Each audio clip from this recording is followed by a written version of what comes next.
esto. Hoy día en el mundo cristiano no resulta, parece muy atractivo ir a un taller de, que trate acerca de lo que es un análisis bíblico de fenómenos políticos. De hecho, incluso nosotros tenemos como criterio el que los cristianos no nos metemos en política. Y hoy día creo que en este taller, que no va a durar mucho, 1 hora y media a más, a todo dar, quiero que ese prejuicio que ha sido instaurado durante las últimas décadas salga de ustedes. Y después voy a explicar con qué propósito. ¿Cuál es el propósito de que desinstauremos el prejuicio de que los cristianos no tenemos que hablar de política o que no nos metemos en política? Bueno, el título de esta presentación, que espero que el Señor los bendiga mucho a cada uno de ustedes, es Analizando el proyecto constitucional, pero desde la cosmovisión cristiana. Y yo quiero partir hoy, antes de todo, eh, no voy a agrandar las diapos, las voy a dejar así solamente, pero es porque a mí me resulta más cómodo, ¿ya? Hoy, antes que cualquier cosa, quiero partir estableciendo que nosotros tenemos un problema. Y hay un problema que se plantea o que es planteado por un filósofo, tal vez no explícitamente, pero por un filósofo que es Gramsci. Gramsci va a ser un filósofo marxista italiano que va a estar, bueno, va a tener vínculos con la Iglesia Católica, dentro de otras cosas, con el cristianismo en algún nivel, y él va a plantear algo muy interesante. Se va a plantear la idea de la banalidad del poder. ¿Y qué es la banalidad del poder? En términos sencillos, la banalidad del poder ocurre o corresponde a que las figuras políticas comienzan a actuar de forma tal que dan la apariencia a la población de que el poder político, sean legislativo, ejecutivo, judicial, realmente no sirve, no es útil o no está cumpliendo con sus deberes. Esto es la banalidad del poder político, cuando una persona que ostenta el poder político, en este caso, comienza a actuar de forma en la que degrada y humilla el cargo y el poder que ostenta y que la misma población la entrega. Esto es muy interesante porque la banalidad del poder, va a ser un principio fundamental que va a llevar a que la gente se eleve en contra del poder establecido. Históricamente, cuando han habido revoluciones sociales, históricamente cuando han habido levantamientos populares, es porque el poder político se ha banalizado. Ahora, esto es muy interesante porque nosotros nos tenemos que hacer ciertas preguntas. Hoy en Chile hemos vivido un proceso de banalidad o de banalizar el poder político. Quiero establecer algo importante. La Biblia en Romanos 13 señala que Dios pone las autoridades políticas y que Dios pone los cargos políticos. Es decir, la política es algo que a Dios le importa porque Dios fue el que estableció desde Romanos 13, recalco, Dios estableció lo que es el ordenamiento político de la sociedad. Y yo quiero preguntar algo. ¿Qué ocurre cuando las autoridades que ostentan el poder político lo comienzan a banalizar? Comienzan a actuar de forma en que hacen que las personas pierdan el respeto a este poder. Cuando eso ocurre, lo que acabo de escribir, lo que esos poderes políticos están haciendo realmente es ir en contra de Dios, porque la palabra de Dios es clara. Dios puso a las autoridades y los cargos políticos con el propósito de que hagan el bien y la justicia. Esto quiere decir que si una persona ostenta un poder político, Dios permitió que esa persona estuviera ahí para que hiciera el bien. Eso no significa que todos los que ostenten un poder político van a hacer el bien, porque hay personas que ostentan poderes políticos y que pueden ir en contra de la palabra de Dios. Dios permite que la gente llegue a un poder o un cargo político para que haga el bien.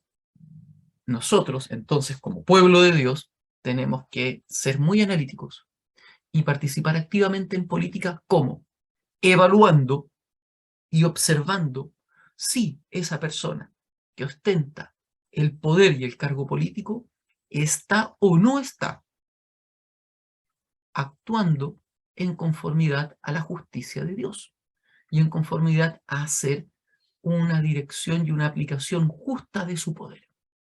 La verdad, tenemos que ser sinceros. Hoy día nosotros vemos en nuestra realidad chilena una situación muy complicada. Hemos visto cómo autoridades están hoy día políticas ejerciendo su cargo, denostando su propio poder y la responsabilidad que se les ha conferido por parte de Dios hacia ellos. Lo vemos, por ejemplo, cuando en una convención constituyente tenemos a una tía Pikachu o a un dinosaurio tomando elecciones muy importantes para nuestro país. Lo vemos, por ejemplo, cuando se hace un machitún al interior del lugar donde debería ser un espacio para realizar política. Lo vemos, por ejemplo, incluso, y quiero ser súper directo, ustedes ya sabrán más o menos la línea en la que voy, pero cuando vemos que un presidente no cumple con los protocolos y actúa de forma desorganizada, casi improvisada, en su rol presidencial, que es un rol que tiene, porque Dios lo ha permitido, para hacer el bien. Y vemos, sin embargo, que no se compromete ni cumple con su deber de gobernar. Vemos que la banalidad del poder implica dejar de lado las responsabilidades del cargo por hacer otras cosas. La banalidad del poder implica asumir discursos irracionales y abandonar el diálogo y la argumentación. Hoy día nosotros vemos que, lamentablemente, grupos que están con una postura sobre el tema de el proyecto constitucional por el que tenemos que votar, acusan a cualquier persona que esté en contra de su postura de fake news, sin dar argumentos ni razones, sino que dicen, eso es fake news, pero no hay argumentación. Entonces tú dices, ahí hay banalidad del poder, ahí están banalizando el poder, porque no dan argumentos, atacan a las personas y solamente acusan haciendo uso de falacias. No expresan ideas, solo incorporan falacias en su práctica política e incluso se burlan de los procesos políticos y se presentan denostando los mismos procesos. Voy a ser muy sincero, creo que para nosotros como pueblo chileno ha sido una vergüenza el proceso político de elaboración de la nueva Constitución, cómo se dio. Y como cristianos tenemos que reconocer algo. Hubo mentiras, un constituyente que no tenía la enfermedad que decía tener, hubo, además de eso, burlas hacia la iglesia cristiana, en donde se permitió colocar las banderas de todos los colectivos y grupos sociales chilenos, menos la de los cristianos. Entonces nosotros como cristianos no podemos ser ingenuos. Si nosotros entendemos que Dios es el que ha establecido la política, que Dios entrega los cargos políticos para que los seres humanos nos organicemos, tenemos que entender también que si nosotros somos representantes de Dios en la tierra, no podemos ser indiferentes a la política. Y que cuando se dé o se da la banalización del poder político, como pueblo de Dios tenemos que alzar la voz. Y por eso estamos hoy acá. Hoy estamos acá y yo estoy aquí haciendo esta charla con ustedes por algo muy sencillo. Porque vemos que el poder político elaborado por Dios, que Dios entrega a los seres humanos para que nos coordinemos y nos organicemos, está siendo banalizado. Y esa es una afrenta a Dios. Así como si un padre no cumple su rol de padre y abandona a su familia, está haciendo una afrenta a Dios. Cuando una autoridad política no cumple su rol político y no gobierna, está ofendiendo a Dios. Avance. ¿Qué pasa cuando ocurre este proceso de banalización del poder? Y recalco que esta es una introducción. Primero, voy a plantearlo así. Un grupo nuevo toma el poder. Este grupo nuevo que toma el poder banaliza el poder y los procesos políticos. Nosotros vemos que eso ya está pasando en Chile. lo vemos en distintas formas y de distintas maneras. De pronto la población comienza a exigir una nueva autoridad que pueda ser respetada. Se asume una nueva autoridad política que recupere el orden establecido y después de eso se impone un régimen totalitario. Esto es muy interesante, porque aunque no nos vamos a meter en este tema, yo tengo que cumplir con una responsabilidad, que es un análisis político y social, aunque obviamente también es histórico y no voy a profundizar en eso porque este no es nuestro tema, y no lo voy a abordar más porque sería muy extenso.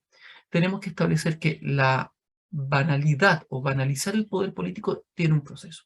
Primero, un grupo toma el poder político y este grupo que toma el poder político hace, digamos así, promesas idílicas de aquello que va a ser, de cómo va a gobernar y de cómo la sociedad va a ser mejor.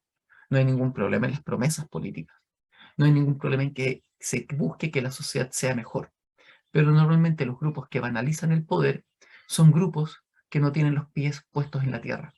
Son grupos que hacen promesas políticas, pero que no tienen ni la capacidad, ni las competencias, ni la claridad de cómo cumplirlas. Este incumplimiento de las promesas políticas que hicieron termina, obviamente, en una banalización del poder. Cuando no se cumplen las promesas, la población se siente decepcionada. Y entonces la población pierde el respeto a su autoridad política. Y de esto se sigue que se pida o se exija una nueva autoridad. Aquí, antes de seguir, quiero plantear algo. Y destaco una autoridad que recupere el orden establecido, porque cuando las autoridades políticas pierden o se pierde el respeto por las autoridades políticas debido a que no cumplen sus promesas, obviamente viene desorden y descontento social. Aquí nosotros como cristianos tenemos que entender algo, que cuando votamos por una autoridad política, no deberíamos votar por la que haga las promesas más bonitas, por la que haga los discursos en donde se nos diga que se nos dará todo lo que queremos. Los cristianos estamos llamados a tener, primero que nada, los ojos puestos en el reino de los cielos, pero los pies puestos en la tierra. ¿Qué significa eso? Ojos en el reino de los cielos.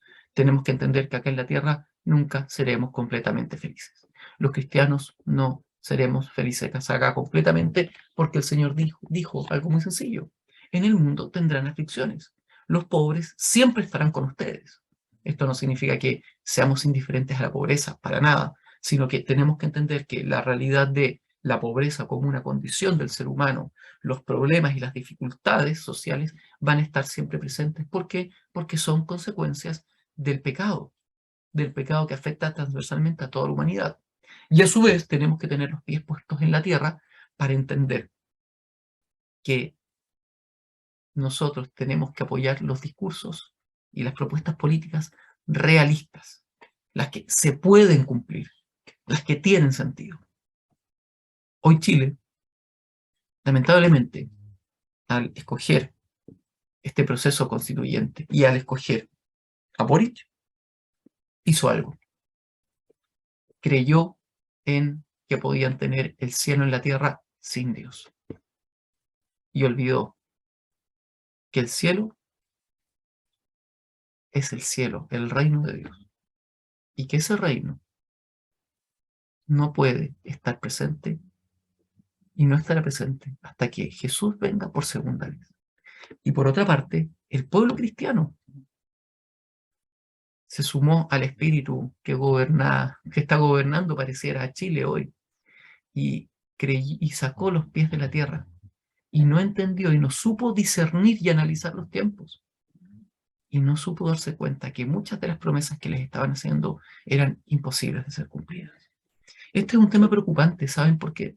Porque cuando se banaliza el poder, el poder político al nivel que hemos llegado en Chile, existen muchas posibilidades de que se desarrolle o se dé probablemente, no hay leyes acá, aquí solamente hay reflexiones y aprendizajes de la historia, pero que se dé posteriormente un régimen totalitario, y un régimen totalitario de cualquier tipo. Por lo tanto, nosotros tenemos que tener mucho cuidado con respecto a lo que está pasando en nuestro país como cristianos, para poder discernir los tiempos y darnos cuenta lo que está pasando en nuestra nación. Noticia. Con esta noticia yo quiero partir. Hace unas semanas atrás se hizo una charla para 150 líderes de las iglesias históricas chilenas. Me acuerdo que leí esta noticia y cuando la terminé de leer me impresionó porque ¿cómo se llama esto? La conclusión de estos 50 líderes, pastores de las iglesias chilenas, evangélicas, históricas más importantes de Chile, salieron de esta charla que le dieron los convencionales y terminaron diciendo, ¿sabes qué? Nosotros como cristianos y como pueblo cristiano encontramos que esta es una constitución inclusiva, que esta es una constitución que une a todos, que es la casa de todos, y por lo tanto como pueblo evangélico debemos apoyar esta constitución. No sé qué fue lo que le dijeron estas autoridades. Sin embargo, estas autoridades hablaron sobre que había que apoyar la nueva constitución.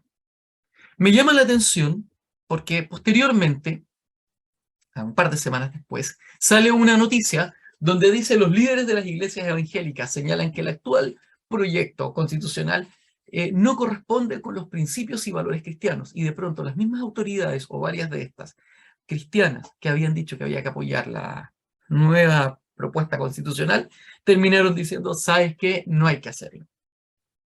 La pregunta es, estaban pensando bíblicamente, estaban usando una cosmovisión bíblica para discernir si había o no había, si tenemos o no tenemos que apoyar este proyecto constitucional.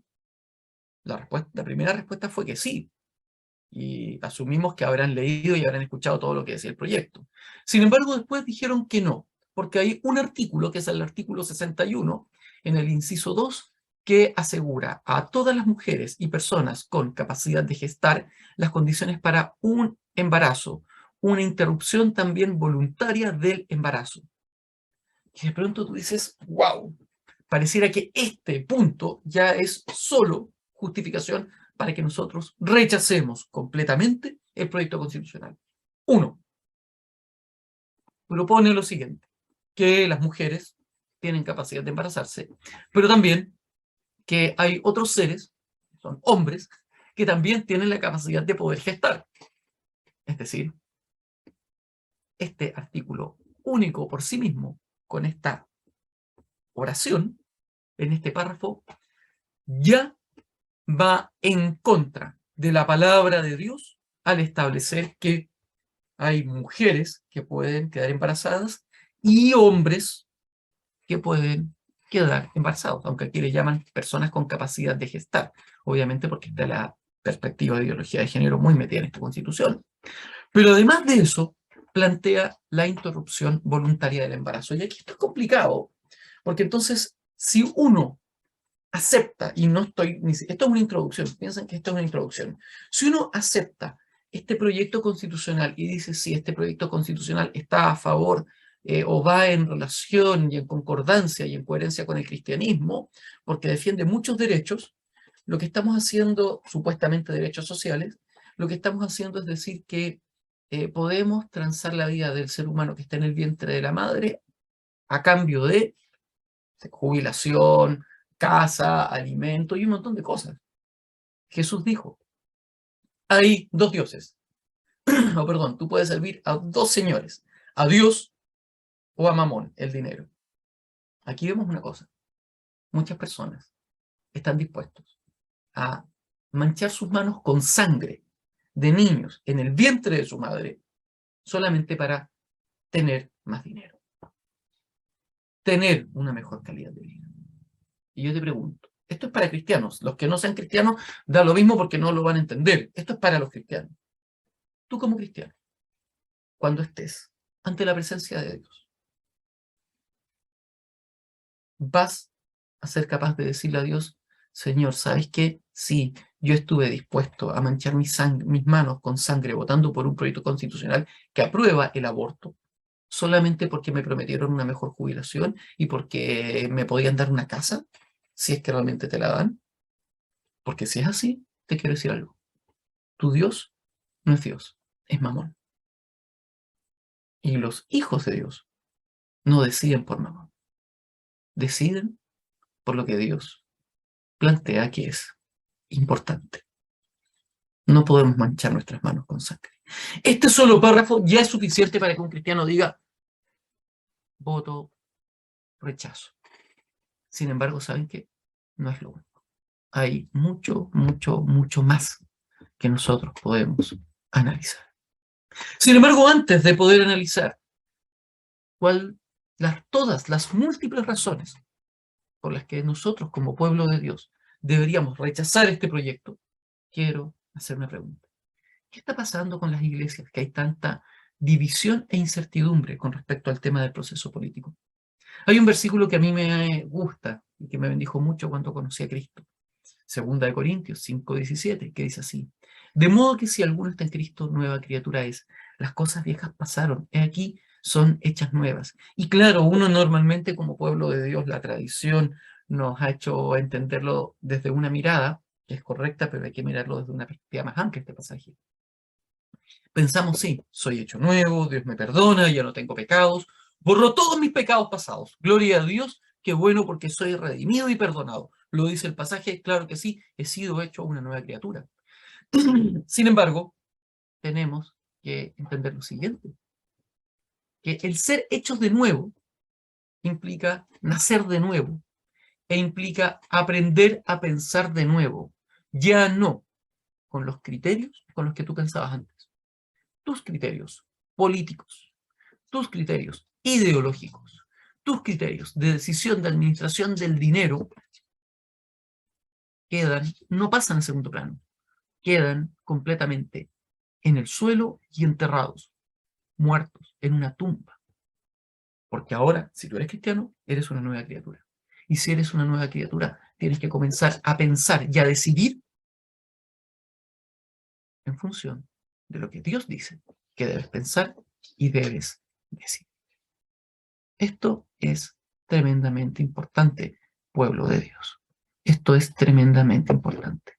Porque puede ser que tengamos mucho pueblo de Dios, muchos cristianos que amen a Dios con todo su corazón, pero no estén pensando bíblicamente. Y por lo tanto significa que no están viviendo lo que significa ser una nueva criatura.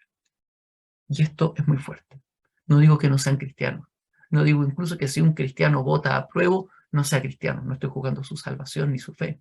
Estoy diciendo que podemos tomar decisiones muy malas políticamente y en toda la vida, porque siendo cristianos no hemos entendido lo que implica ser nuevas criaturas y haber sido hechos de nuevo. Porque ser hechos de nuevos, ser nueva criatura, implica desechar todos nuestros criterios, prioridades, incluso nuestras ideologías políticas, para comenzar a tener las prioridades, los deseos y la visión política que la Biblia nos presenta sobre la sociedad. Avancemos. Aquí en este punto es que hay una gran mentira que hemos creído y que se nos ha hecho creer. Esta mentira la han desarrollado por una parte dos grandes movimientos. El comunismo nos ha hecho creer una gran mentira y el libertarianismo también, siendo que hoy día pareciera que los cristianos estamos más vinculados con los libertarios. La verdad es que esta mentira ha venido de dos grupos, el comunismo y los libertarios. Y la mentira es que los cristianos no debemos participar en política o que, más bien dicho, el cristianismo como tal no tiene espacio dentro de la política. Y aquí yo quiero plantear lo siguiente, que esto es una completa falsedad. Bíblicamente, el cristianismo tiene el deber ante Dios de elevarse en el plano político. ¿Por qué? Muy sencillo. Somos sal y luz en la tierra. Ser sal y luz en la tierra. Ese pasaje no hace referencia solamente, implica lo que voy a decir, pero es más. No hace referencia solamente a ser buenas personas. Hace referencia a impactar y a permear todas las áreas de la sociedad con la palabra de Dios. Cuando nosotros asumimos la falsa idea de que el cristiano no debe meterse en política, lo que estamos haciendo en realidad es decir que no debemos ser sal y luz. Voy a hacer una pregunta. Si tú pones una lámpara en una habitación y la prendes, lo que esperas es que la lámpara alumbre toda la habitación. Si echas sal en una comida, tú esperas que la sal le dé sabor a toda la comida. Es así con el Evangelio. El Evangelio no es solamente de discurso privado, no es solo para los días domingos, ni para tu casa, ni para el culto. El Evangelio tiene que permear cada área de la sociedad. Y eso es a lo que se refiere la palabra de Dios, cuando dice que seamos sal y luz, que alumbremos, que mostremos a Dios en algunas áreas, no, en todas. Que demos sabor a esta sociedad, en algunas áreas, no, en todas. Quiero leer una cita de Michael Sandel, Liberalismo y los límites de la justicia. Escuchen esta idea. Dice así: la sociedad, al estar compuesta por una pluralidad de personas, cada una con sus propios objetivos, intereses y concepciones del bien, se ordena mejor cuando se rige por principios que no presuponen en sí mismo ninguna concepción particular del bien. Aquí lo que él está diciendo, que es un libertario, es lo que está diciendo es que, ¿sabes qué? La sociedad se ordena mejor cuando nos guiamos por el criterio de relativismo moral. ¿Saben lo que pasa? Cuando el cristiano deja de participar en política y deja de señalar que hay valores y principios absolutos que rigen al ser humano, lo que está haciendo es darle paso al relativismo moral, para que el relativismo moral asuma el espacio y el rol que el Evangelio debe asumir. Cuando los cristianos nos restamos de la política, lo que estamos haciendo es más que no dar nuestra opinión, que no deberíamos dar tampoco nuestra opinión. Tenemos que dar la opinión de la palabra del Señor. Al restarnos de la política, de dar la perspectiva bíblica sobre los fenómenos políticos, lo que estamos permitiendo aquí es que, por ejemplo, movimientos ideológicos como el relativismo moral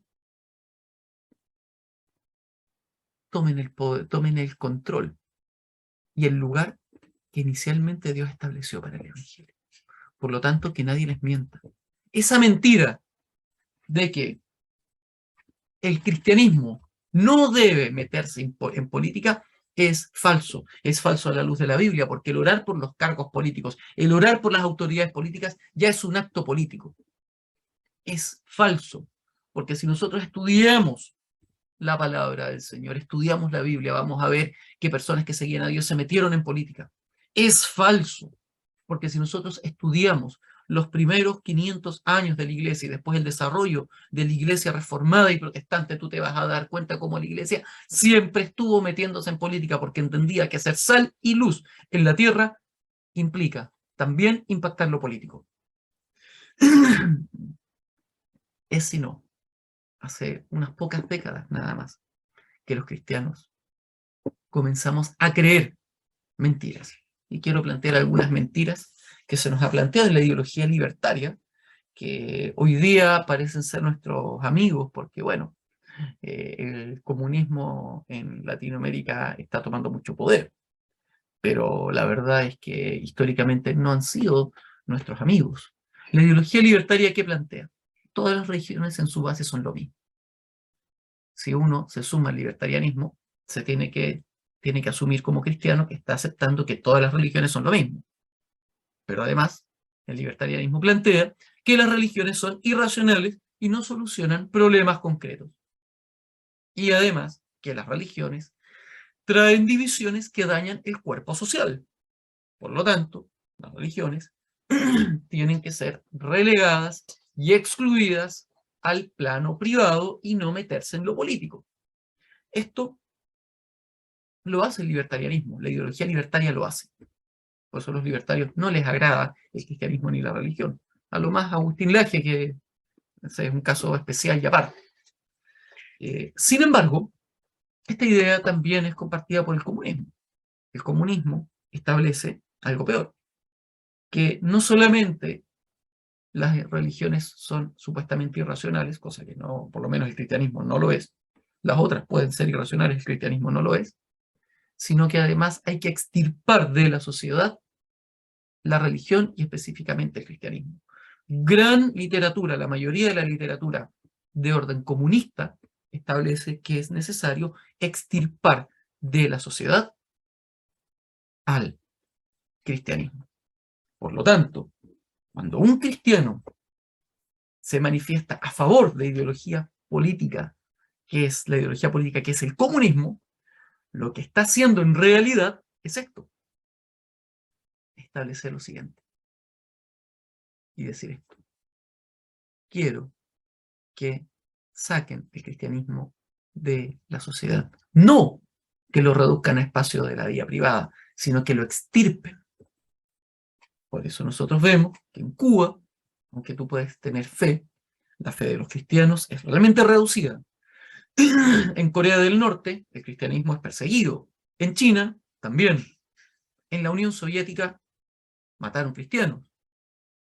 El régimen nazi aceptaba, tenía una iglesia protestante luterana oficial, pero en realidad los cristianos los perseguían. Y recordemos una cosa: el nazismo no es de derecha, el nazismo es de izquierda, es nacionalsocialismo, un Estado grande que controla todas las áreas de la población de las personas. El nazismo no es de derecha, es de izquierda.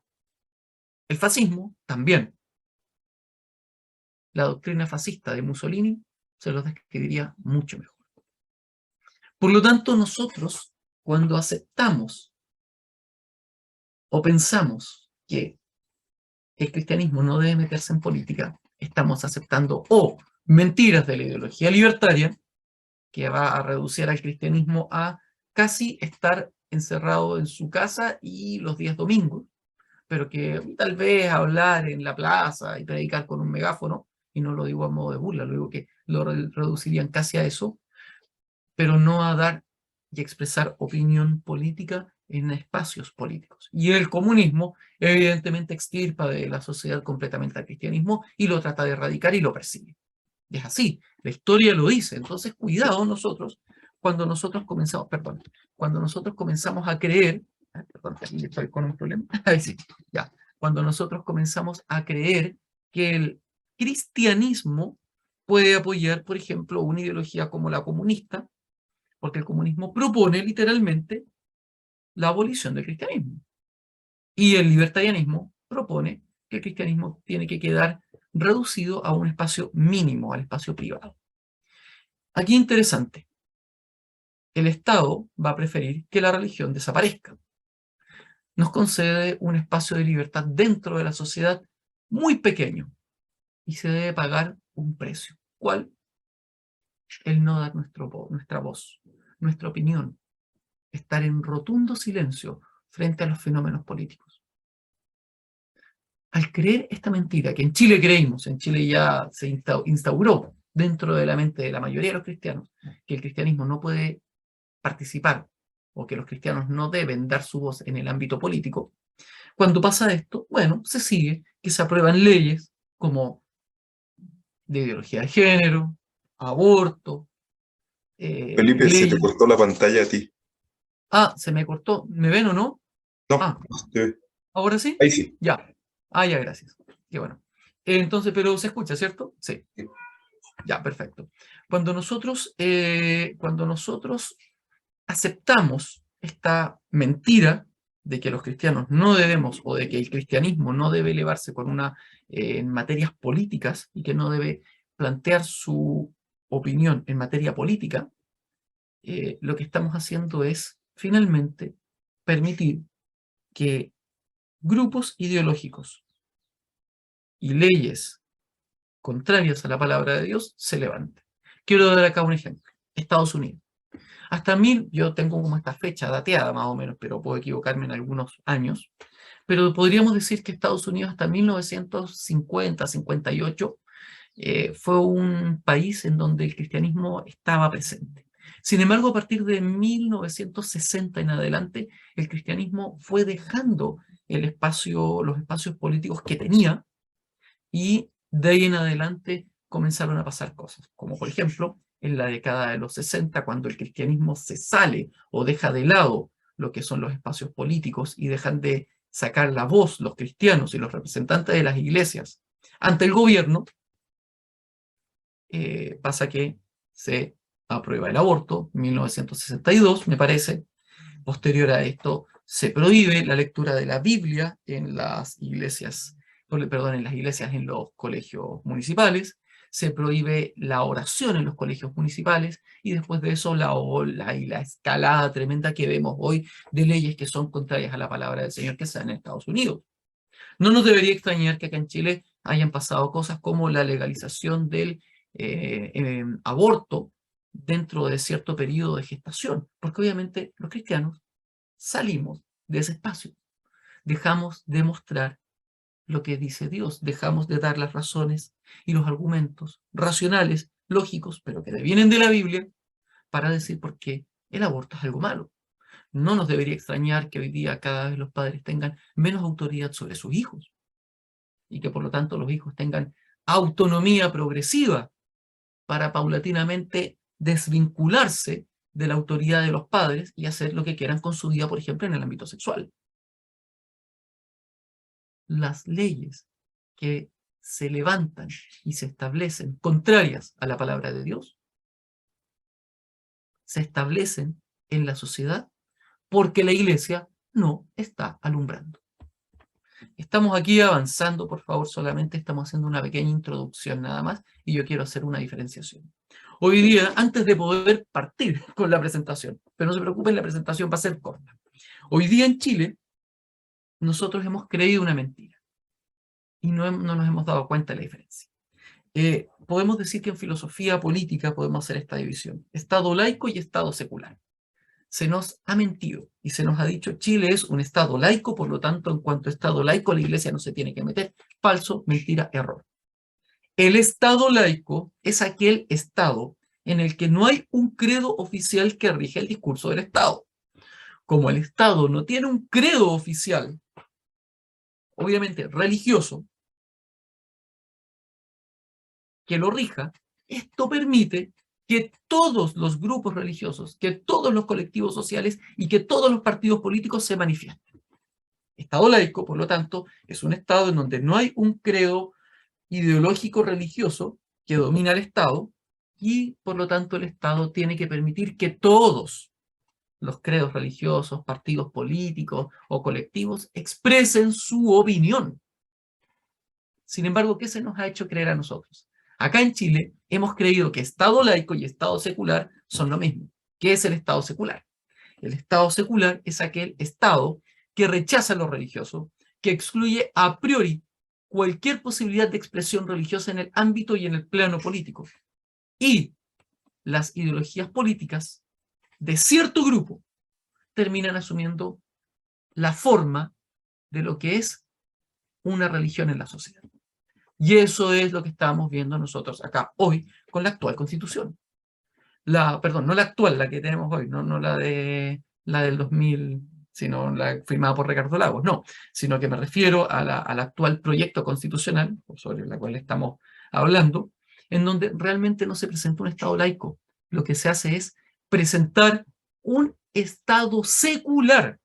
Escuchen esto, se presenta un Estado secular, en donde el cristianismo queda de lado, donde el cristianismo se excluye. ¿Fue eso lo que pasó, por ejemplo, durante el proceso constituyente? Claro que sí.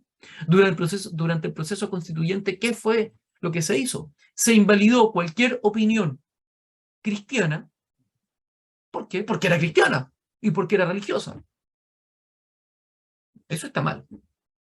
Pero, sin embargo, se validaron expresiones de grupos religiosos o cosmovisiones mapuches, que ser mapuche implica una religión también, y de otros grupos y colectivos, sin otro argumento más que decir este es un Estado laico. Bueno, si fuese Estado laico, lo que ellos están planteando en el proyecto constitucional, entonces el cristianismo sí podía dar su opinión y sí tiene que ser escuchado. pero realmente lo que están planteando es un Estado secular. ¿Qué es un Estado secular? Un Estado que rechaza a priori los argumentos de los grupos religiosos, específicamente cristianos. Y ante eso hoy nosotros nos encontramos. Nos encontramos ante un proyecto constitucional que no plantea un Estado laico, plantea un Estado secular, es decir, un Estado antirreligioso y específicamente antirreligioso cristiano. Y después voy a decir por qué antirreligioso cristiano.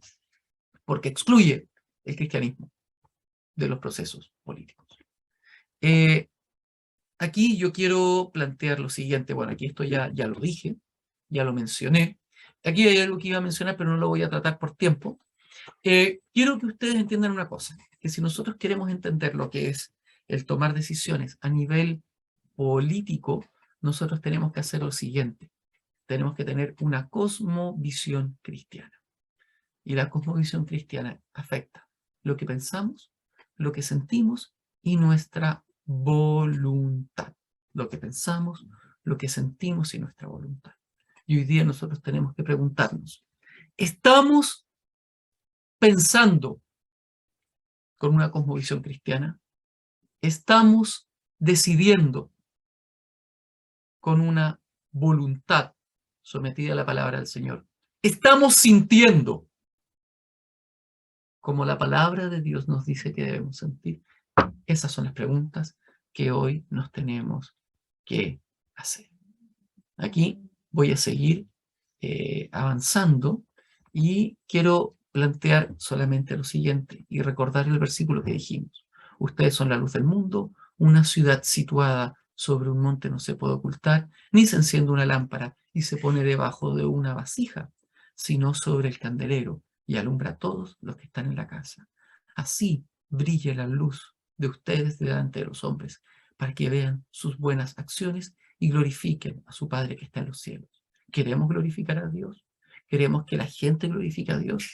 Entonces no podemos dejar ningún espacio que la sociedad fuera de la luz, que es el Evangelio. ¿Ya? Brevemente, bueno, estos son conceptos que no me voy a saltar porque quiero avanzar directamente a este tema. La cosmovisión cristiana implica 4 conceptos muy importantes que los menciono porque creo que si nosotros entendemos estos 4 conceptos que son creación, caída, salvación, restauración, podremos comenzar a entender o podremos comenzar a hacer un mejor análisis de los fenómenos sociales, de la familia, de la educación, de cómo criar a nuestros hijos, de cómo administrar nuestro cuerpo. Estos son 4 principios fundamentales. Solamente los menciono: creación, caída, salvación, restauración. Y es importante que nosotros, para poder hacer un análisis bíblico, desde la cosmovisión bíblica sobre los fenómenos políticos, tengamos claro estos 4 puntos. Se los menciono nada más porque hay muy buena literatura que habla sobre este tema, aun cuando yo aquí quería comentarlos nada más, porque posteriormente, prontamente, quiero armar un taller sobre cosmovisión bíblica y donde quiero profundizar en estos temas. Así que es como para dejarlos enganchados nada más para cuando arme ese taller. Sin embargo, vamos ya nosotros a lo fundamental, que es una constitución. Podemos definir una constitución como la ley fundamental de un Estado, con rango superior al resto de las leyes, que define el régimen de los derechos y libertades de los ciudadanos y delimita los poderes e instituciones de la organización política. Una definición general de constitución. Otras definiciones históricas que se manejan es que una constitución es un contrato que establece límites a las relaciones entre sujetos y con el Estado para proteger la propiedad privada, el derecho a la vida y la libertad de expresión. Fíjense que si nosotros volviéramos a la Biblia, nos encontraríamos con el libro de Deuteronomio y, por ejemplo, con Éxodo, y encontramos, por ejemplo, que los 10 mandamientos son el decálogo o son la constitución que rige al pueblo de Dios. Y que de los 10 mandamientos que, por ejemplo, nosotros podemos encontrar en Éxodo o que podemos ver en Deuteronomio, se derivan y se siguen todas las leyes. Los 10 mandamientos con los cuales yo fui educado y me inculcaron de pequeño son una constitución. Son una constitución que debe regir al pueblo de Dios. Claramente Jesús vino a trascender esto y redujo todos los mandamientos en dos. Es decir, hizo la Constitución perfecta. Ama a Dios sobre todas las cosas y a tu prójimo como a ti mismo. La Constitución perfecta. El texto ideal que debería regir a todos los seres humanos. Los dos grandes mandamientos. Sin embargo, aquí nos tenemos que hacer una pregunta y es la siguiente. ¿Qué nos dice o qué principios podemos extraer de, por ejemplo, el decálogo de los 10 mandamientos para con nosotros a nivel de plano político? Por ejemplo, Éxodo 20, del 1 al 18, establece una serie de mandamientos. Y de estos mandamientos nosotros podemos establecer 3 principios jurídicos. Primer principio, se establece la existencia de la propiedad privada. Por eso él no robarás. Por eso él no codiciarás la mujer, ni el caballo, ni el terreno, el caballo, perdón, ni los bueyes, ni los animales, ni el territorio, el prójimo. Cuando la Biblia establece el no robar y establece el no codiciar lo que el otro tiene, está estableciendo un principio jurídico que es este. Existe propiedad privada. Entonces, bíblicamente, la propiedad privada es completamente válida y no hay nada malo en que haya propiedad privada. Y si obviamente hay propiedad privada, van a haber algunos que van a tener más que otros. Puede ser que algunos de los presentes tengan más que yo y que yo tenga más que algunos de los presentes. Con eso no hay ningún problema, porque a su vez la Biblia, en otros pasajes, va a establecer cuál es la responsabilidad del individuo particular respecto a aquellos que tienen más que él. La Segundo cámara principio. nuevamente, Felipe. Ah, se cortó de nuevo la cámara, ¿cierto? Ya, aquí voy a hacer un cambio. A ver, déjame ver acá. Ahí, ahí, ¿se ve o no? Sí. Ya, perfecto. Ahí estaba con otra. Ya, disculpen. Segundo principio que me parece que es bastante importante, que es el siguiente. El respeto a la vida. La Biblia dice no matarás. Y el no matarás se aplica para todos los seres humanos.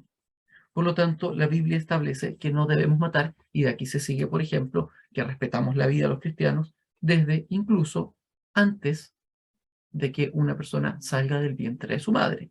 Por algo muy sencillo, porque el ser que está en el vientre de su madre es un ser vivo, es un ser vivo, y no es solo cualquier ser vivo, es un ser humano. Otro punto importante, entonces, voy a plantear acá, de Éxodo 20, del versículo 1 al 18, primero identificamos y encontramos que, en efecto, no hay problema bíblicamente con la propiedad privada. En segundo lugar, el respeto a la vida es un principio fundamental. Y en tercero, se establece que tenemos que adorar y amar a Dios con todo lo que somos. Bueno, el mandamiento de adorar a Dios con toda nuestra alma, con todo nuestro corazón, con todo nuestro cuerpo, con toda nuestra mente, la traducción que ustedes quieran, es un principio que se vincula con la libertad de expresión. Si el cristiano quiere amar a Dios con todo lo que es, debe luchar por la libertad de expresión. Porque yo, como cristiano, no puedo amar a Dios con todo lo que soy si no lo expreso en todas las áreas de mi vida. Hay lugares donde claramente los cristianos tienen menos posibilidades de expresión. Pero nosotros hoy día, como cristianos, tenemos la posibilidad de expresar nuestro amor a Dios en todas las áreas de nuestra vida. De esto se sigue entonces que hay un tercer principio, la libertad de expresión. Si tú quieres expresar o amar a Dios con todo lo que tú eres y glorificarlo, tienes que entender que es necesario la libertad de expresión. Criterios, esto es muy importante porque quiero, antes de avanzar con los criterios para una buena constitución, quiero establecer entonces que la Biblia nos da principios jurídicos. No sé si ustedes alguna vez lo habían pensado, pero insisto, miren, la Biblia da principios jurídicos y yo les estoy mencionando estos 3 principios jurídicos. Curiosamente, son 3 principios jurídicos que son tomados por distintas constituciones a lo largo de la historia del mundo. Y a lo largo de la historia del mundo se toman estos principios. Y distintas constituciones los aplican. Y es cuático, es tremendo, es potente. Distintas constituciones los aplican. Y voy a hacer una pregunta. Nosotros, ¿hemos sido capaces de entender o entendemos que podemos llevar estos principios jurídicos que aparecen en el Decálogo, en los 10 mandamientos, y los tenemos que llevar, si queremos cumplir con nuestro rol como cristianos de predicar el Evangelio, los tenemos que llevar a la sociedad? Tenemos que hacernos esa pregunta. ¿Estamos llevando estos principios jurídicos a la sociedad? ¿Estamos alumbrando? ¿Estamos siendo sal? Avancemos. Criterios para que una constitución sea una buena constitución. Primero, se debe proteger los derechos fundamentales que son de propiedad privada, de vida y de libertad de expresión y pensamiento. Éxodo 20 del 1 al 18. Siguiente, la división de los poderes del Estado. La Biblia, el Antiguo Testamento, establece la división de los poderes del Estado, así como tenemos, por ejemplo, nosotros tenemos separados poder legislativo, ejecutivo y judicial.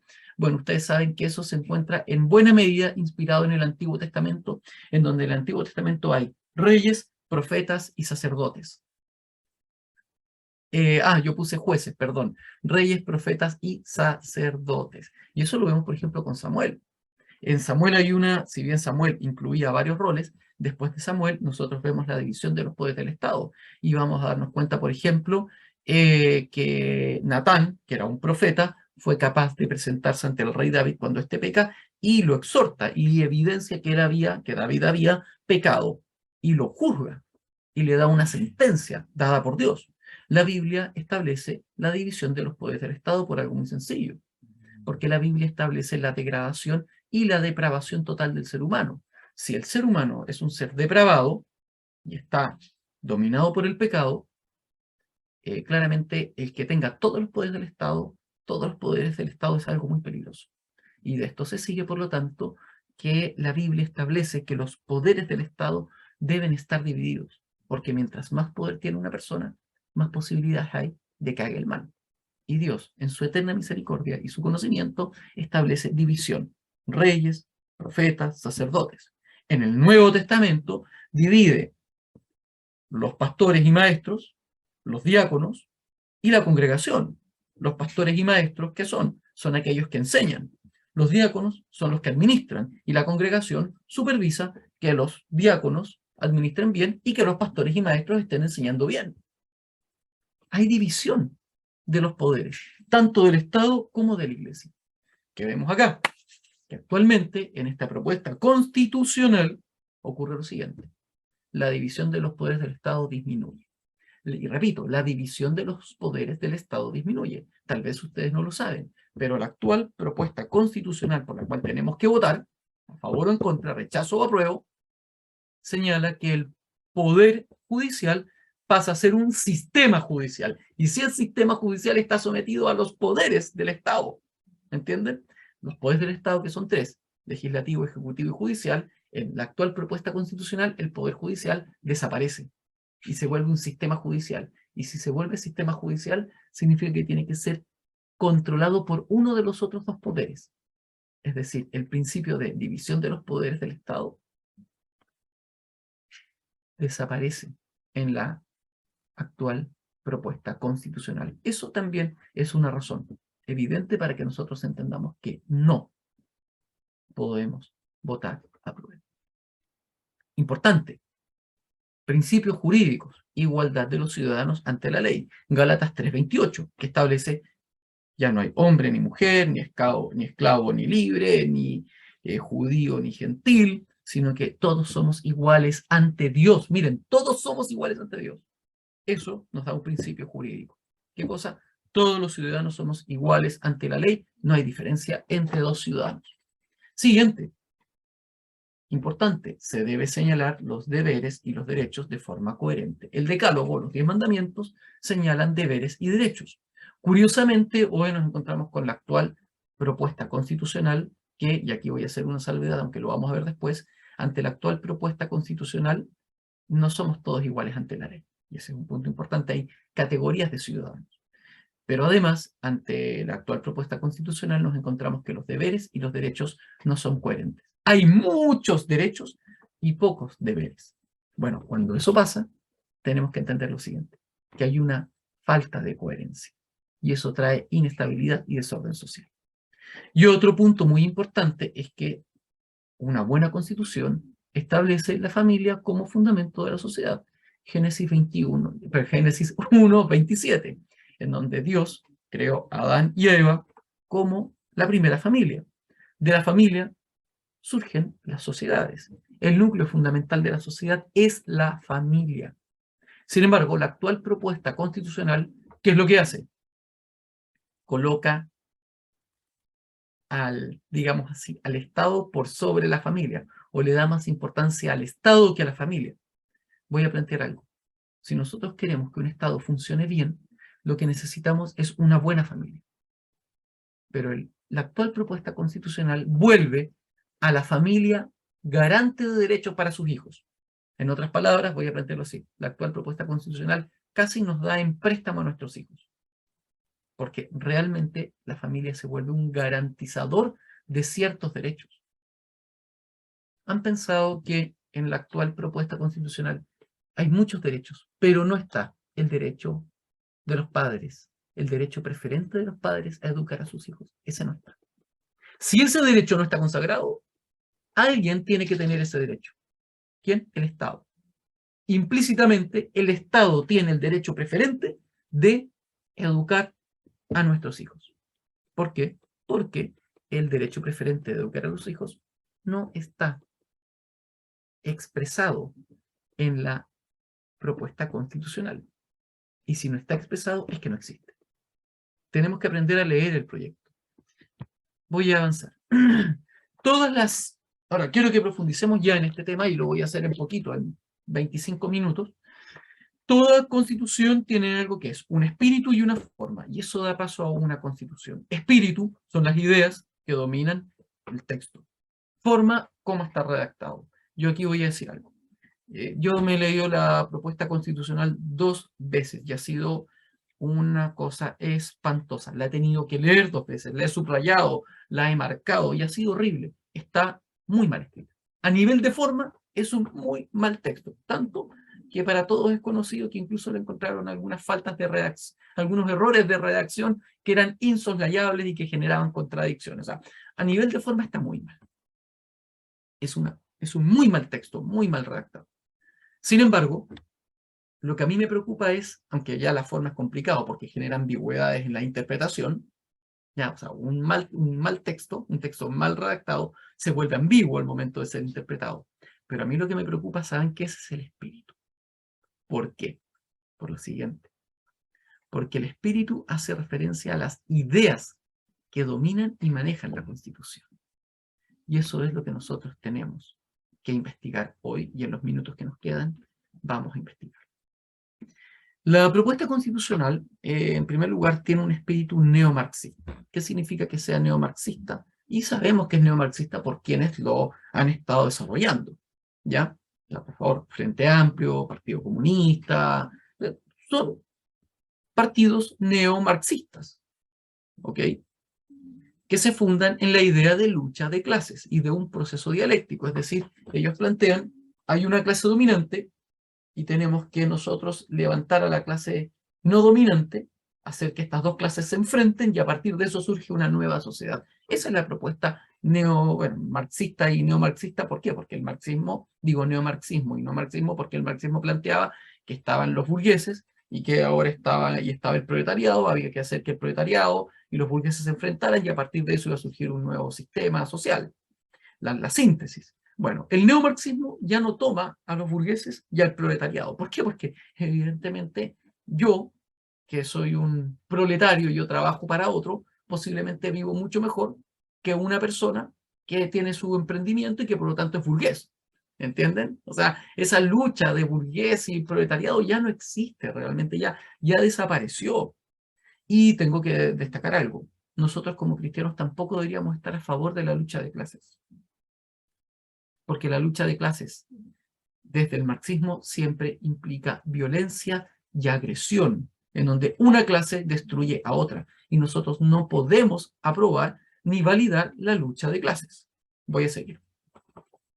El neomarxismo que se plantea en el actual proyecto constitucional establece un proceso dialéctico en los siguientes grupos. Establece una clase, que es la naturaleza. A la naturaleza la establece como una especie de clase social. Obviamente la naturaleza no lucha por sus derechos, así que eleva a personas que se adjudican la autoridad y el rol de luchar por los derechos de la naturaleza. Y pone naturaleza versus la humanidad que administra la naturaleza. Y fíjense que hay un tema interesante, porque Dios le manda a Adán a ser administrador de la naturaleza. Bueno, el ecologismo hoy, que es el que está tratando y que está metido acá en esta propuesta constitucional, plantea que el ser humano no debe ser un administrador de la naturaleza. De hecho, incluso le da derechos a la naturaleza, y bíblicamente la naturaleza no tiene derechos. Solo bíblicamente tiene derecho el ser humano. Y el ser humano tiene derechos y tiene deberes. El ser humano tiene derechos porque es creado a imagen y semejanza de Dios. Y tiene el deber de administrar bien la naturaleza, porque un día le va a dar cuenta a Dios por cómo administró la naturaleza. La naturaleza bíblicamente y jurídicamente no tiene derechos. Primer problema. El ecologismo que está en la propuesta constitucional es contrario a la cosmovisión bíblica. Segundo, tenemos indigenismo.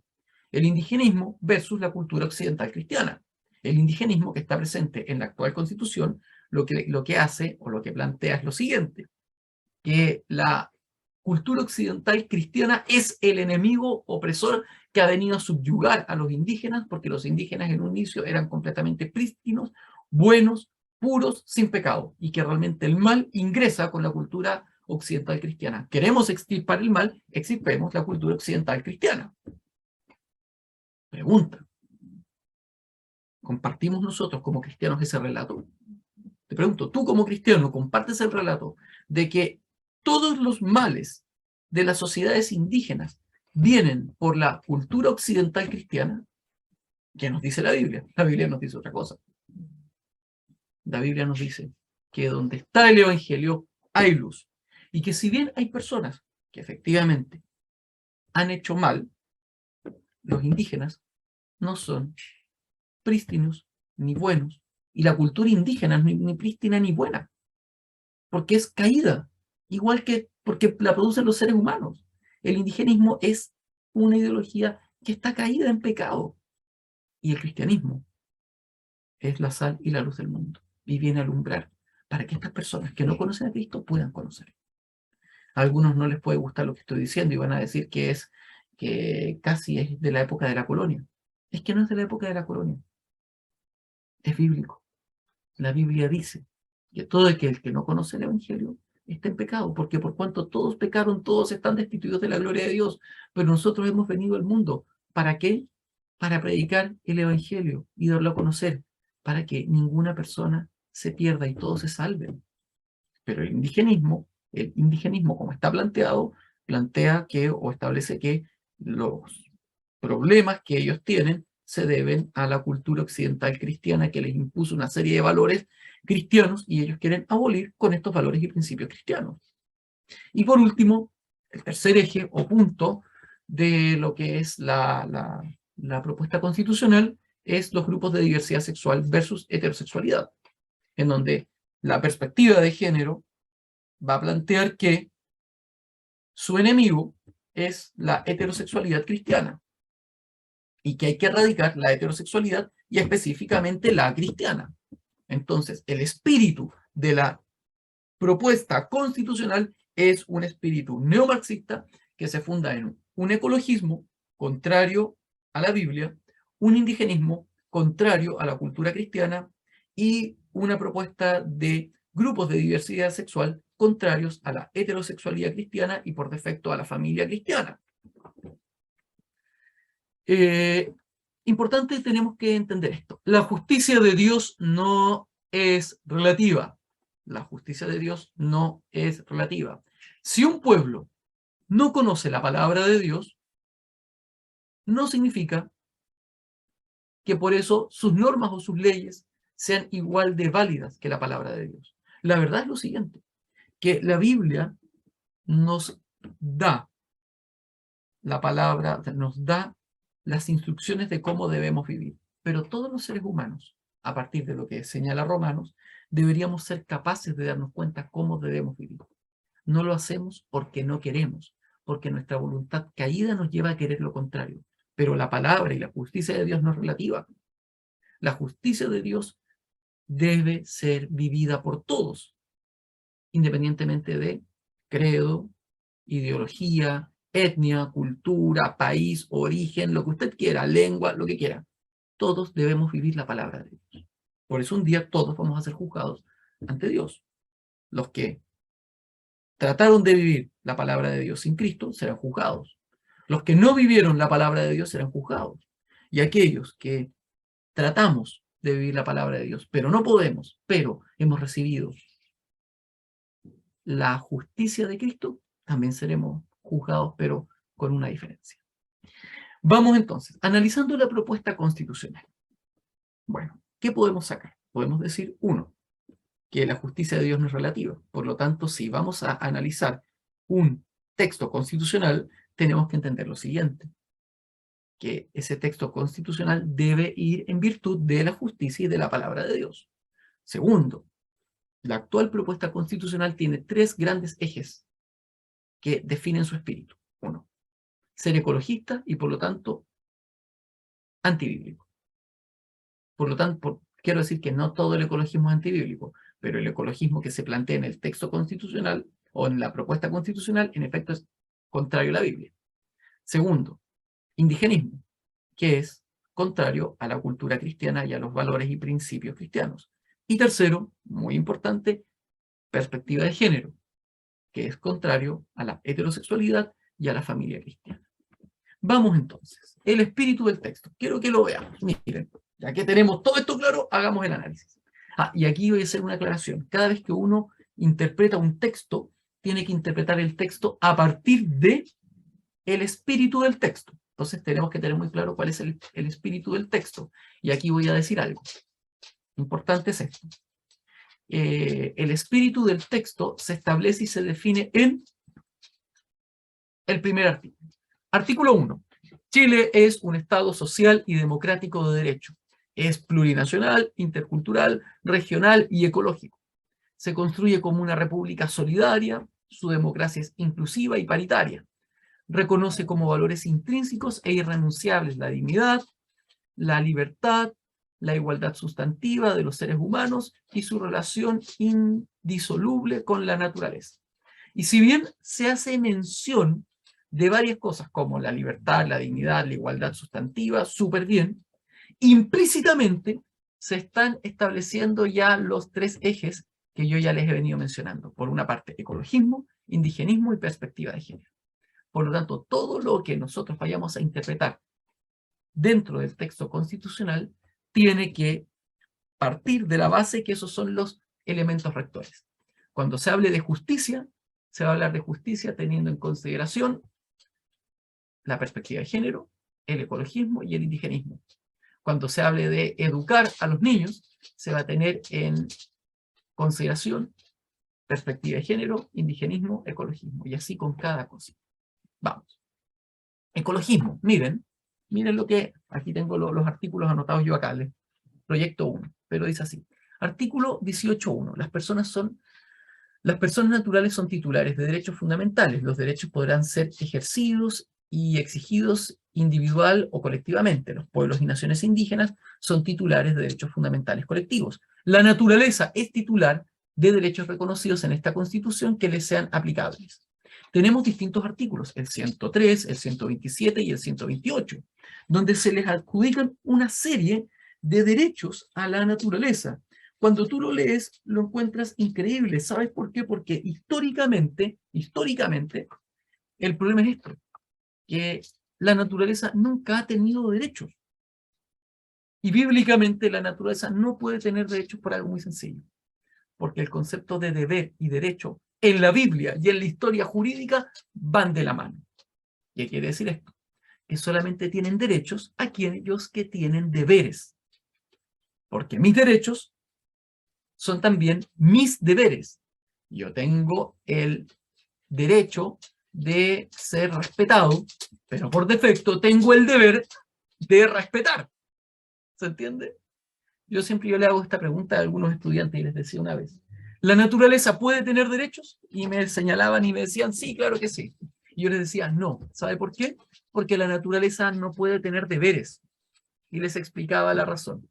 Les decía, si yo tengo un árbol, y el árbol, un árbol de ciruelos, y el árbol de ciruelos un día no me da ciruelos, yo le voy a decir al árbol de ciruelos, ¿sabes qué, árbol de ciruelos? Te voy a demandar porque no cumpliste con tu deber de darme ciruelos. No. No puedo adjudicarle un criterio de bueno o malo a un árbol de ciruelos, moralmente hablando, si no me da ciruelos. Porque los deberes y los derechos van en relación a un concepto que es conciencia, la capacidad de conciencia y de autogobierno. El concepto de, bíblicamente, de derecho de la naturaleza no puede ser aplicado. O sea, de derecho no puede ser aplicado a la naturaleza porque la naturaleza no tiene esencialmente derechos ni deberes porque no posee conciencia. ¿Ok? El problema además es que de alguna forma este texto, en los artículos que les menciono a ustedes, porque tengo ahí escrito, lo que hace es equiparar derechos que son de la naturaleza con los derechos humanos. Y eso es un grave problema, porque no podemos nosotros venir a equiparar los derechos de la naturaleza con los derechos humanos. Y eso nos genera varias dificultades. Aquí, por ejemplo, dice así. Miren. 103. La naturaleza tiene derecho a que se respete y se proteja su existencia, a la regeneración y a la mantención y a la restauración de sus funciones y equilibrios dinámicos, que comprenden los ciclos naturales, los ecosistemas y la biodiversidad. El Estado debe garantizar y promover los derechos de la naturaleza. Eso suena súper bonito, pero está equivocado. ¿Por qué? Porque jurídica y bíblicamente la naturaleza no tiene estos derechos. Aquí debería decir, 103. El ser humano tiene como deber promover la regeneración, la mantención y la restauración y equilibrios dinámicos de los ciclos naturales y de los ecosistemas de la biodiversidad. Insisto, es distinto decir que la naturaleza tiene derechos a decir que el ser humano tiene el deber de cuidar la naturaleza. ¿Entienden? Cuando le damos un derecho a la naturaleza, la colocamos al mismo nivel del ser humano. Vamos a seguir. Indigenismo. En el artículo 11 se establece lo siguiente. El ejercicio de las funciones públicas debe garantizar los mecanismos institucionales y la promoción de políticas públicas que favorezcan el reconocimiento y la comprensión de la diversidad étnica y cultural, superando las asimetrías existentes en el acceso, la distribución y el ejercicio del poder, así como en todos los ámbitos de la vida. Hay una serie de la sociedad, de la vida en sociedad. Hay una serie de artículos aquí bien interesantes que a mí me llaman la atención. Sin embargo, yo quiero decir lo siguiente, que de los artículos que nosotros vemos, en la propuesta constitucional, nos encontramos con una serie de problemas, que son los siguientes. Uno, que se establece que no hay igualdad ante el Estado entre indígena y no indígena. Y eso es evidente en todos los artículos que se presentan. Se sigue la idea de una restitución por asimetrías históricas e injusticias históricas. De esto se sigue que se deba acontecer una restitución a los pueblos indígenas. Se acaba también el poder judicial y se establecen sistemas judiciales. ¿Ya? Y por lo tanto, si hay sistemas judiciales, también cada persona va a ser juzgada de forma distinta en función del sistema y en función de su condición étnica, lo cual es contrario ante la Biblia. Vemos un carácter segregacionista y discriminador en el texto constitucional, pues se establece los derechos de unos por sobre otros en virtud de una etnia. ¿Saben quiénes hicieron eso? Los nazis. Dato. Veamos aquí un tema bien interesante.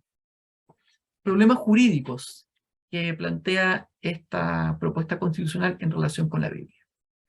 En primer lugar, problemas jurídicos de la restitución. No hay claridad de lo que les pertenece a los indígenas, no sabemos. Hay una exigencia, ¿ya?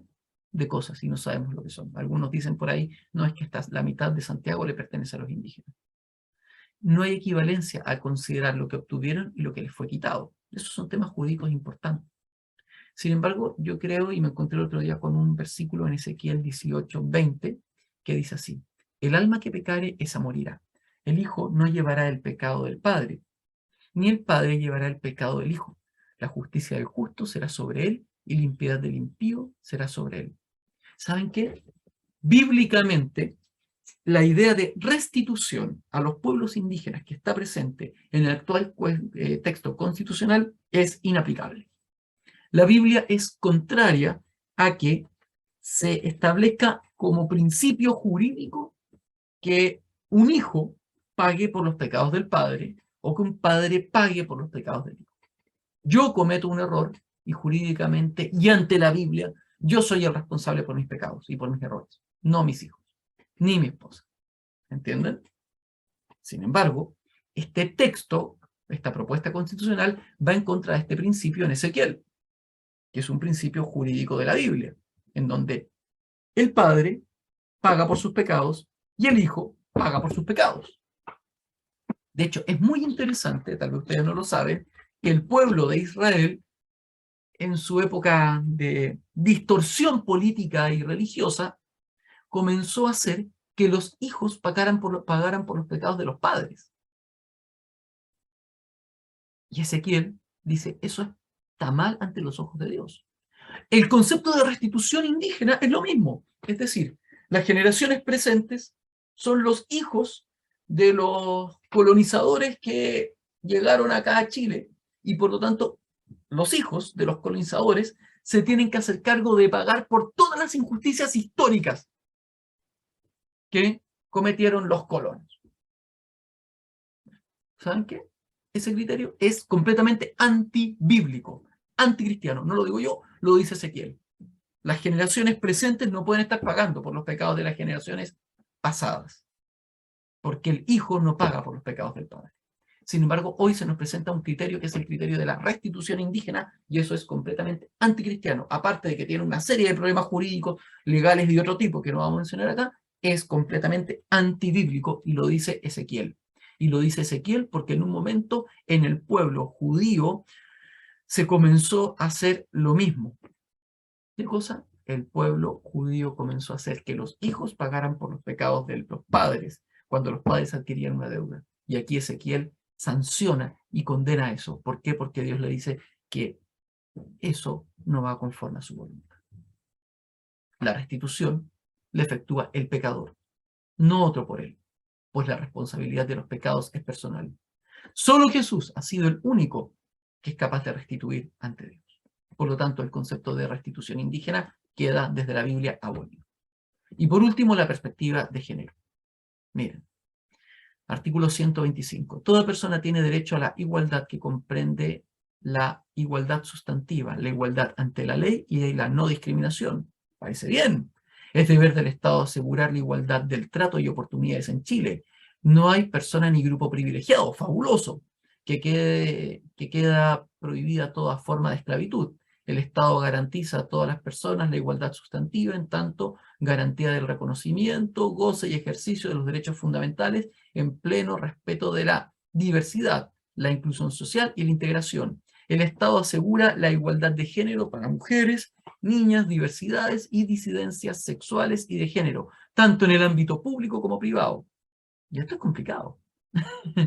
Porque si bien al principio se nos dice que todos somos iguales ante la ley, en los siguientes textos se nos dice inmediatamente que no somos iguales ante la ley. Se cae en una contradicción en el artículo tremendo. E incluso, si nosotros llegamos a entender qué es la igualdad de género, para la perspectiva de género, nos vamos a entender que no es igualdad. ¿Por qué? Porque la igualdad de género parte de la base, que es esta, que todos los grupos de disidencias sexuales deben tener más derechos que los heterosexuales, por la sencilla razón de que históricamente han sido discriminados. ¿Ok? La igualdad de género propone que la opinión de ciertos colectivos sexuales es superior a los de los que no participan en esos colectivos. Es decir, aquí tenemos un artículo que, aunque parte diciendo que no discrimina, realmente, cuando entiendes el espíritu del texto, sí discrimina. Miren, veamos esto, interesante. Artículo 26. Niños y niñas y adolescentes son titulares de los derechos establecidos en esta Constitución y en los tratados internacionales de derechos humanos ratificados y vigentes en Chile. El Estado tiene el deber prioritario de promover, respetar y garantizar los derechos de niños y niñas y adolescentes, resguardando su interés superior, su autonomía progresiva, su desarrollo integral y su derecho a ser escuchados. Aquí tenemos un problema. Se consagra la autonomía progresiva. ¿Qué es la autonomía progresiva? Una forma de disminuir la autoridad de los padres para con sus hijos durante la crianza. ¿Ok? Eso es muy importante. La autonomía progresiva, que suena muy bien, realmente lo que implica es que a medida que los hijos van creciendo, los hijos van teniendo más autonomía y los padres jurídicamente tienen menos autoridad sobre sus hijos. Hasta tal punto, por ejemplo, que si el Estado establece que los niños a cierta edad tienen ciertos derechos, los padres no pueden rechazar esos derechos, sino que tienen que ser garantes de que se cumplan esos derechos. Es decir, si el Estado el día de mañana, a partir del concepto de autonomía progresiva, dice, ¿sabes qué? Todos los niños tienen que ser educados en sexualidad LGTBIQ más X, Y, Z, vamos a, por lo tanto, a partir de primero básico, hacer que todos los niños se paren en sus salas y digan, yo soy hombre pero me siento mujer, yo soy mujer pero me siento hombre, o yo puedo ser lo que quiera. El padre tiene que ser garante de derecho, es decir, el padre tiene que garantizar que su hijo efectivamente reciba una educación ideologizada en materia sexual, ¿ok? Porque es la autonomía progresiva. Y la autonomía progresiva la determina ¿quién? El Estado. El Estado va a ir determinando paulatinamente, o determina paulatinamente cuáles son los derechos sexuales que van teniendo los niños a medida que van creciendo. En mi época era muy sencillo. Tú obedeces a los padres hasta los 18 años. Y después de eso, sales de la casa y te haces responsable de tu vida. Pero hoy día no. Hoy día puedes tener un niño, a partir de este artículo, que tenga 6 años y que exija su derecho de autonomía progresiva a experimentar sexualmente. Porque también es parte de su desarrollo integral. Y además, es su derecho ser escuchado. Ser escuchado se materializa en la toma de decisiones dentro del espíritu del texto, que van desde efectuar el acto sexual cuando se sienta preparado con quien quiera hasta elegir un cambio de sexo durante su infancia o su adolescencia.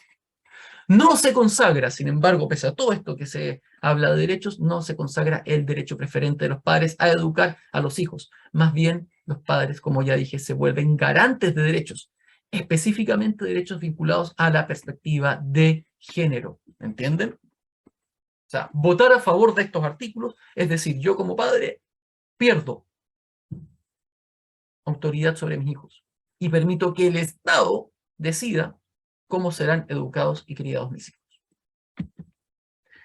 Toda persona, el artículo 40, toda persona tiene derecho a recibir una educación sexual integral que promueva el disfrute pleno y libre de la sexualidad, la responsabilidad sexoafectiva, no es afectiva, es sexoafectiva, la autonomía, el autocuidado y el consentimiento, el reconocimiento de las diversas identidades y expresiones de género, la sexualidad que erradique los estereotipos de género y que prevenga la violencia de género y sexual. Parece que eso está súper bien, pero ¿qué es lo que esto quiere decir? 1. Enfoque en el hedonismo y el placer. Toda persona tiene derecho a recibir una educación sexual integral. Suena súper bien, pero ¿qué significa eso? En esencia, 1, en que desde chiquititos los niños, porque es toda persona, los niños pequeños también, tienen derecho a que se les eduque en sexualidad y que se les hable acerca de lo rico que es tener sexo. Yo les pregunto, ¿ustedes con un niño de 5, 6, 7, 8, 9, 10 años van a hablar de esos temas? Uno lo comienza a hablar paulatinamente y a su edad, pero aquí es plantearles a los niños de pequeño lo agradable que puede ser el sexo, sin considerar que son niños y que no están preparados para escuchar y entender ciertas ideas. ¿Qué otra cosa importante? Hay una hipersexualización desde pequeño a los niños. Se hipersexualizan. Y de eso se va a seguir, obviamente, que van a ser niños que van a ser hipersexualizados y que van a estar experimentando vivencias sexuales que no corresponden a su edad y para las que no están preparados. Y tercero, se busca acabar con la idea de hombre y de mujer bíblica. La Biblia es clara. La Biblia es clara. Hay una figura masculina y una femenina, un hombre y una mujer. Hombre tiene roles, mujer tiene roles. Pero acá cuando se habla de acabar con o erradicar los estereotipos de género es erradicar la visión masculina bíblica y la visión bíblica femenina. ¿Queremos eso? ¿Vamos a votar a favor de eso? Aquí el artículo 61, bueno, ya lo vimos, enfoque de género, las mujeres y personas con capacidad de gestar, las condiciones para un embarazo, una interrupción voluntaria del embarazo. Es tremendo, porque este es explícito, pero ya lo mencionamos al principio. Miren, la Biblia establece ciertos principios que son los siguientes, y aquí quiero que volvamos un poco. La Biblia establece un fundamento claro. Todos somos, y establece un fundamento antropológico claro. Todos somos descendientes de Adán y Eva. Somos iguales ante la ley. No hay diferencia ante la ley. Nos encontramos con un texto jurídico que hace diferencias ante la ley. Hace diferencias entre indígenas y no indígenas, entre heterosexuales y diversidades sexogenéricas. Si nosotros aprobamos ese texto, estamos yendo en contra de un principio jurídico y antropológico, bíblico. Miren, 64, el artículo 64. Toda persona tiene derecho al libre desarrollo y pleno reconocimiento de su identidad en todas sus dimensiones y manifestaciones, incluyendo las características sexuales, identidades y expresiones de género, nombre, orientaciones sexoafectivas. El Estado garantiza su ejercicio a través de las leyes, acciones afirmativas y procedimientos. El Estado asegura el cambio de sexo en las personas, sin considerar su edad ni condición psicológica, y se valida las expresiones sexuales de cada persona. ¿Cuáles? Aquellas que le genere placer. Aquí tenemos un problema, porque las diversidades sexoafectivas y las orientaciones sexoafectivas pueden incluir un pedófilo, pueden incluir el incesto, ¿entienden? Este es un texto muy malo, está lleno de ambigüedades. De hecho, quiero volver a un punto que se me olvidó, que es muy interesante, que aquí cuando dice y que prevenga la violencia de género y sexual, el problema es que por violencia de género y sexual se puede tomar también, o se puede interpretar, por ejemplo, algo tan sencillo como que en una iglesia digan, ¿sabes qué? Nosotros creemos que, no sé, la pedofilia es pecado. Bueno, o que el incesto es pecado. ¿Alguien puede tomar eso como violencia de género y sexual? Sí. Porque el texto jurídicamente es tan ambiguo y tan amplio, que, por ejemplo, si un pastor el día de mañana se le ocurre condenar alguna orientación sexoafectiva, se puede ir demandado. O, cuando hablamos de erradicar los estereotipos de género, si un pastor decide no casar a dos personas del mismo sexo, bueno, está yendo en contra de la Constitución. ¿Entienden? O sea, estamos hablando de que esta Constitución tiene elementos muy, muy nocivos. De hecho, incluso en el artículo 61, cuando se habla acerca de, ¿cómo se llama esto?, autónoma y no discriminatoria de estos derechos, se está refiriendo claramente a la no discriminación, y que una iglesia o un pastor no quieran casar a una pareja que tiene el mismo sexo, evidentemente eso es discriminación desde este texto jurídico. Ya. Quiero ir ya acabando acá, vamos a terminar ya. El artículo 161 señala lo siguiente. Para las elecciones populares, la ley creará un sistema electoral conforme a los principios de igualdad sustantiva, paridad, alternabilidad de género y los demás contemplados en esta Constitución y las leyes. Dicho sistema deberá garantizar que los órganos colegiados tengan una composición paritaria y promoverá la paridad en las candidaturas a cargos unipersonales. Asimismo, asegurará que las listas electorales sean encabezadas siempre por una mujer. Habrá un registro electoral público al que se incorporarán por el solo Ministerio de la Ley quienes cumplan los requisitos establecidos por esta Constitución. La ley determinará su organización y funcionamiento. Se acaba, esto es sencillo, se acaba con la igualdad ante la ley. Se pierde el valor primordial de la democracia, en donde un voto vale por una persona, y en donde se escogen a las personas no por su sexo, no por su orientación sexual, no por su religión, no por su condición étnica, sino que se escogen a las personas porque las personas deciden que esa debe ser la persona que debe gobernar. Este artículo del 161 es completamente antidemocrático y la gente no se da ni cuenta. Partiendo, no soy, por favor, no soy misógino para nada, pero partiendo de la base que dicen que deben ser encabezadas siempre por una mujer. ¿Pero por qué por una mujer? Y si las mujeres no se quieren presentar. O sea, aquí se establece que una mujer es mejor que un hombre por ser mujer. Los cristianos sabemos que todos somos iguales de pecadores ante Dios. Que todos somos iguales ante Dios. Este artículo establece todo lo contrario. ¿Ok? Ya no se eligen a las personas por capacidades y por talentos, sino por criterios de paridad. Bueno, recordemos una cosa. Dios le dio a cada persona distintos talentos y distintas capacidades. Dios nos dio a todos distintos talentos y capacidades. Y no hay ningún problema. Y la elección debe ser en función bíblicamente de talentos y capacidades, porque Dios nos dio talentos y capacidades. Y nosotros somos responsables de administrar nuestros talentos y nuestras capacidades. ¿Ok? Este proyecto constitucional no lo explicita, pero implícitamente está presente a lo largo de todo el texto algo que es la ESI, Educación Sexual Integral. Y la ESI, la Educación Sexual Integral, ¿qué es lo que propone? En cada uno de los artículos que se habla acerca de materias de sexo afectivas, diversidades sexuales y todos esos temas donde se habla acerca de sexualidad, a la base está la ESI. Y la ESI, como propuesta, tiene lo siguiente. Primero, uno, y con esto termino, busca abolir la familia tradicional, erradicar los valores cristianos y sus normas, dar paso a un Estado comunista, donde el rol de educar a los hijos ya no sea de la familia, sino que sea de los padres. Y los padres, el padre y la madre, el padre y la madre sean mediadores entre los hijos y el Estado, pero es el Estado el que decide cómo se educan los niños. Acabar con las diferencias sexuales entre hombre y mujer, que los niños también sean desde edad temprana hipersexualizados y por lo tanto ya no habría espacio para una familia cristiana que limitar el desarrollo o limitar las prácticas sexuales de los niños, porque la familia cristiana limita las prácticas sexuales de sus hijos, obviamente porque sabe que todavía no están listos para el acto sexual y la Biblia plantea que el acto sexual se debe vivir dentro del matrimonio.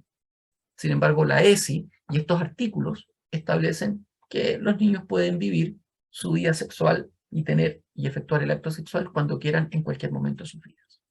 Ideas como el cambio de sexo, una sexualidad poliforma, el aborto, son algunas de las ideas que se encuentran plasmadas en los artículos de esta Constitución. Entonces, yo he hecho un análisis de 1 hora 20 minutos, más o menos 25 minutos. Pero a partir de todo esto yo les planteo, ¿qué van a priorizar ustedes cuando escojan, cuando voten? ¿Entendemos cuáles son los principios jurídicos, políticos que surgen de la Biblia? ¿Entendemos que esta propuesta constitucional se eleva de forma absolutamente opuesta y contraria a una serie de principios que nos da la Biblia y que realmente esta Constitución desde su espíritu es contraria a lo que es la palabra de Dios? Tenemos que entender eso. Yo les di acá una muestra, pero si analizamos el texto jurídico en su completitud, se van a dar cuenta que es tremendamente anticristiano. Y hoy es mi deseo que por medio de este sencillo taller, ustedes hayan podido comprender un poquito más cómo es que este proyecto constitucional realmente lo que va a traer es daño, un tremendo daño para la iglesia. ¿Por qué? Porque si nosotros votamos apruebo, vamos a estar comprometiéndonos con una serie de pecados, nos vamos a estar siendo responsables de haber aprobado pecados que son consagrados en este texto constitucional. Aborto, abolición de la familia, pedofilia, división, separación, segregación, racismo étnico, estaríamos votando a favor de una serie de pecados. A la luz de la Biblia, cosas que son pecados. Yo les pregunto, ¿ustedes se van a hacer responsables al momento, si es que votan a prueba, de decir, sí, yo estoy a favor de abolir la familia cristiana, sí, yo estoy a favor de que hipersexualicen a los niños a partir de que los 5 años, sí, yo estoy a favor de que, bueno, un adulto pueda tener sexo con un niño y que eso esté bien, o yo estoy a favor del incesto? ¿Están dispuestos a validar eso y hacerse responsables ante Dios un día y presentarse ante Dios y decirle, sí, Dios, yo aprobé esto, yo aprobé el aborto? ¿Saben? Votar apruebo es ponerte una mochila con una serie de pecados y decir, sí, yo apruebo estos pecados. Y yo quiero plantear algo. Los cristianos pecamos, sí, pero seamos sinceros, nos arrepentimos. Y pecamos muchas veces porque nos equivocamos, cometemos errores. Pero otra cosa es muy distinta, es conscientemente votar a favor de pecados. Te voy a decir algo. Si yo, no yo, la Biblia, si la Biblia me dice esto, y voy a citar, todo aquel que practica pecado no está en la luz y por lo tanto no tiene comunión con la verdad. Votar por esta constitución es validar la práctica del pecado. Consecuencia lógica es no estar en luz. Y eso significa no estar en comunión con Cristo. Eso. Hemos terminado, amigo José. Puedes dejar de grabar. Ya, aquí yo creo que aquí después podemos pasar ahora a las preguntas, ¿no? Aquí, sí. Borro, ya, pues ya. Aquí está, sigue grabando, ¿no? Ahí no sé si... Dame un segundito. Ah, ya, ahí están, ya. Y terminamos de grabar y ahí ya pasamos a